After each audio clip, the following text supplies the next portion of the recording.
인천 초등생 공범이 시켜서 죽였다라고 하는데 17세 범인 첫 공판에서 진술을 번복했습니다. 피고인 박모양이 사람을 죽이라고 했습니다라고 김양이 진술을 바꿨는데 너무나 충격적이었죠. 8살 초등학생 아이를 꼬셔서 잔인하게 살해하고 사체를 유기한 김모양의 재판이 열렸는데 뜻밖의 이 김양이 과거에는 내 안에 또 다른 내가 있다. 뭐 이중인격, 다중인격 장애인 것처럼 얘기를 하더니 어제 재판에서는 자기하고 이제 친하게 지내는 박양이라는 사람이 나에게 아이를 죽이라고 시켰다라고 진술을 했습니다. 박양이 내 안에 소심한 A와 과격한 J라는 인물이 있다고 말해줬고 J를 불러라라고 수차례 얘기했다. 시신 일부도 박양이 선물로 요구했기 때문에 줬다라고 주장을 좀 하고 있습니다. 요 밑에 내려가면은 그동안에 왜 그런 얘기를 안 했냐라고 물어봤더니 박양을 감싸주는 게 옳다고 생각했고 저로 피해를 보는 가족과 친척들 또 피해자들의 억울함을 풀기 위해서 그런 생각을 좀 바꿨다라고 얘기를 하고 있습니다. 이 박양은 김양에게 미안해 이기적이라서 나 당신 많이 좋아해 믿어줄래요 같은 메시지를 좀 보냈고 김양은 박양에게 피해가 없도록 할게라는 문자를 보내기도 했다고 합니다. 이게 전체적으로 정리를 좀 해봐야 될 것 같아요. 이 김양이라고 실제 초등학생 아이를 죽인 이 김양은 다중인격자가 맞는 거예요? 일단 정신감정을 해봐야 될 것으로 보입니다. 예. 처음에는 이제 김양이 나는 다중인격자다라는 걸 주장을 했을 때 정신이 이상하다는 것을 이유로 뭐 감형받으려는 거 아니냐 뭐 이런 의심이 있었거든요. 예. 근데 관련돼서 지금 진술을 쭉 들어보면 김양의 얘기가 조금 아기가 맞아가는 듯한 얘기를 좀 하고 있거든요. 예. 그리고 처음에 이제 박양의 그러니까 그 공범으로 지목되는 그 박양에 관련돼서 상당히 그 진술하는 부분이 이제 사실 밝혀지고 나니까 김양이 박양의 얘기를 따를 수밖에 없었던 그 의존적 성향도 보이고 있습니다. 예. 이런 부분을 봤을 때 만약에 지금은 김양이 주범으로 돼 있고 박양이 공범으로 돼 있지만 이게 만약에 정말로 주범으로 불리는 김양이 정말 의존해서 도구로 활용될 수 있을 정도로 의존하고 있었다면 사실상 이거를 도구로 활용했던 지금 공범인 박양이 정범으로 주범으로 바뀔 수 있는 가능성도 꽤 있어 보입니다. 그런데요, 이 부분은 좀 짚고 넘어가야 될 게 지금 최근에 인터넷을 중심으로 해서 새로운 그런 범죄적 양상들이 나오고 있는데 전혀 자기하고 얼굴도 보지 않은 사람을 조종해서 심지어는 이런 범죄를 저지르게끔 하는 그런 메커니즘들이 있습니다. 그래요? 실제로 최근 일종의 이건 주술적인 행위처럼 그렇게 그렇습니다. 그 중간에 매체가 되는 인터넷이 어떤 주술적인 행위가 강요되는 통로 역할을 하는 것인데 실제로 최근 들어서 자살로 이끌어가는 게임 때문에 전 세계가 떠들썩합니다. 이 게임은요, 서로가 그 게임에 참가하는 사람이 그 다음 미션을 다음 사람한테 주는 형식으로 진행이 되고 그 미션을 수행하면은 다른 사람들의 환호가 들어오게 됩니다. 근데 자존감이 약한 그런 특히나 청소년들 같은 경우는 이 게임 안에 들어가서 그 환호를 얻는 것이 세상에서 얻는 환호보다 훨씬 더 중요하다고 생각하고 거기 안에 있는 커뮤니티의 사람들에게 인정받는 것에 극단적으로 의존하게 되는 그런 성향을 보이다가 나중에는 자기를 스스로를 갖다 죽이라고 하는 명령까지 수행하게 되는 일들이 벌어지고 있거든요.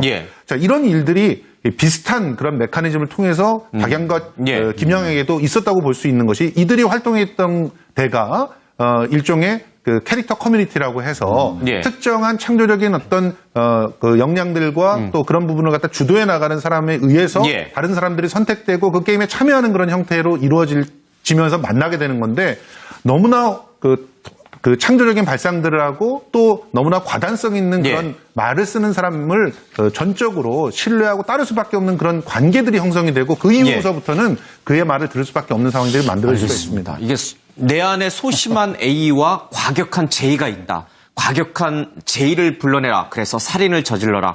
그래서 살인을 저질렀고 이 박양에게 공범 B양이라고 나와 있습니다. 이 박양에게 시체를 선물로 주기도 했고 너를 보호해주기 위해서 그동안은 내가 다 저지른 것이다라고 말을 이제 했는데 이제는 좀 가족들도 좀 생각해서 말을 바꾸기도 했고. 그러니까 주범의 A양의 정신 상태가 문제인데 아마 검찰이 국립정신건강센터에 감정 의뢰했더니 아스퍼거 증후군이 나왔다는 거거든요. 주장이 아니고. 그래서 아스퍼거 증후군이 이 A양이 주장하는 것처럼 다중인격이 아니고 이 인지 능력이나 지능은 정상이에요. 그건 정상인데 어떤 사회와의 의사소통이 떨어지고 특정 부에 집착하는 그런 병이라고 한답니다. 그러니까 우리가 법에서 얘기하는 심신 상태는 아니거든요. 그래서 처벌은 피할 수가 없는 것으로 보이고. 근데 이 두 사람의 관계를 근데 보면 이제 공범으로 돼 있는 경우도 지금 아마 살인 방조로 같이 기소가 돼 있는 것 같아요. 그러면 결국에는 이제 두 사람 사이 어느 쪽이 더 중한 처벌을 받냐 그거에 관한 문제인 걸로 보이고 뭐 단순히 본인들이 뭐 어떤 정신병을 주장한다 해서 바로 그게 인정될 것 같지는 않습니다. 알겠습니다. 근데 이게 A양, 그러니까 공범인 주범인 김양이 공범인 박양한테 너를 지켜주고 싶다라는 표현도 좀 하고 뭐 또 박양은 김양한테 뭐 너를 많이 좋아해 뭐 이런 얘기도 해보면 약간 정상은 아니죠. 상상하기 싫은 그런 생각. 아니, 그러니까 뭐 둘이 서로 좋아하는 관계였을 수도 있겠다. 예. 근데 희한한 거는요. 예. 이번 재판이 김양에 대한 재판이 아니고 박양에 대한 재판이었어요. 예. 그러니까 이 증인으로 나와서 지금 얘기를 했는데 자기가 조사받고 이런 그 과정에서는 안 하던 얘기를 법정에서 해버렸단 말입니다. 그런 걸로 봤을 때 하여튼 정상적이지는 않은 그런 행태들이 보입니다. 알겠습니다. 미스테리한 사건인 것 같습니다. 사람에 의해서 다른 사람들이 선택되고 그 게임에 참여하는 그런 형태로 이루어지면서 만나게 되는 건데 너무나 그 창조적인 발상들을 하고 또 너무나 과단성 있는 그런 말을 쓰는 사람을 전적으로 신뢰하고 따를 수밖에 없는 그런 관계들이 형성이 되고 그 이후서부터는 그의 말을 들을 수밖에 없는 상황들이 만들어질 수 있습니다. 이게 내 안에 소심한 A와 과격한 J가 있다. 과격한 J를 불러내라. 그래서 살인을 저질러라.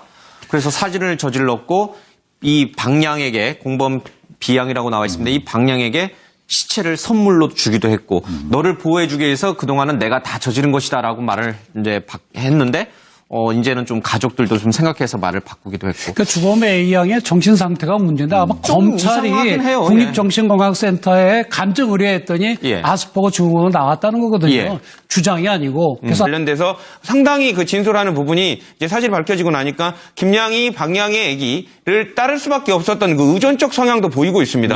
이런 부분을 봤을 때 만약에 지금은 김양이 주범으로 돼 있고 박양이 공범으로 돼 있지만 이게 만약에 정말로 김양이 주범으로 불리는 김양이 정말 의존해서 도구로 활용될 수 있을 정도로 의존하고 있었다면 사실상 이거를 도구로 활용했던 그 지금 공범인 박양이 정범으로 바뀔 주범으로 바뀔 수 있는 가능성도 꽤 있어 보입니다.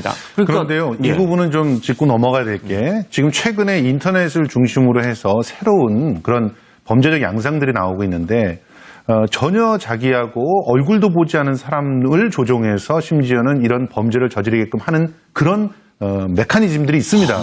실제로 최근 일종의 이건 주술적인 행위처럼 그렇게 그렇습니다. 그 중간에 매체가 되는 인터넷이 어떤 주술적인 행위.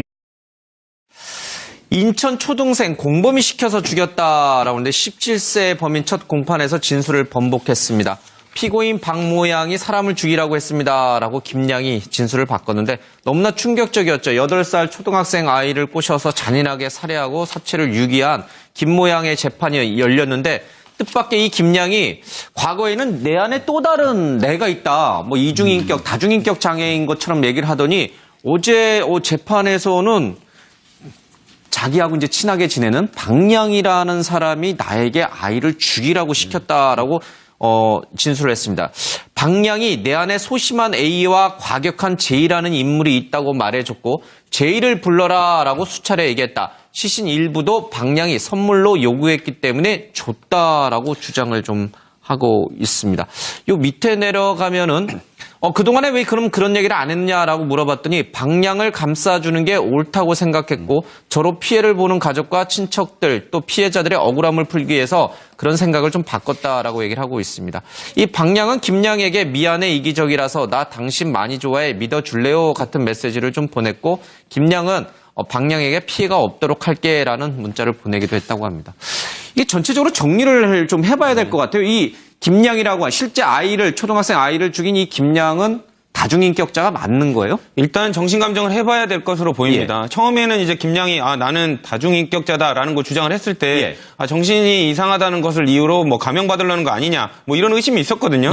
근데 관련돼서 지금 진술을 쭉 들어보면 김양의 얘기가 조금 아기가 맞아가는 듯한 얘기를 좀 하고 있거든요. 그리고 처음에 이제 박양의 그러니까 그 공범으로 지목되는 그 박양의 그러니까 강요되는 통로 역할을 하는 것인데 실제로 최근 들어서 자살로 이끌어가는 게임 때문에 전 세계가 떠들썩합니다. 이 게임은요, 예. 서로가 그 게임에 참가하는 사람이 그 다음 미션을 다음 사람한테 주는 형식으로 진행이 되고 그 미션을 수행하면은 다른 사람들의 환호가 들어오게 됩니다. 근데 예. 자존감이 약한 그런 특히나 청소년들 같은 경우는 이 게임 안에 들어가서 그 환호를 얻는 것이 세상에서 얻는 환호보다 훨씬 더 중요하다고 예. 생각하고 거기 안에 있는 커뮤니티의 사람들에게 인정받는 것에 극단적으로 의존하게 되는 그런 성향을 예. 보이다가 나중에는 자기를 스스로를 갖다 죽이라고 하는 명령까지 수행하게 되는 일들이 벌어지고 있거든요. 예. 자, 이런 일들이 비슷한 그런 메커니즘을 통해서 박양과 예. 김양에게도 있었다고 볼 수 있는 것이 이들이 활동했던 데가 일종의 그 캐릭터 커뮤니티라고 해서 예. 특정한 창조적인 어떤 그 역량들과 또 그런 부분을 갖다 주도해 나가는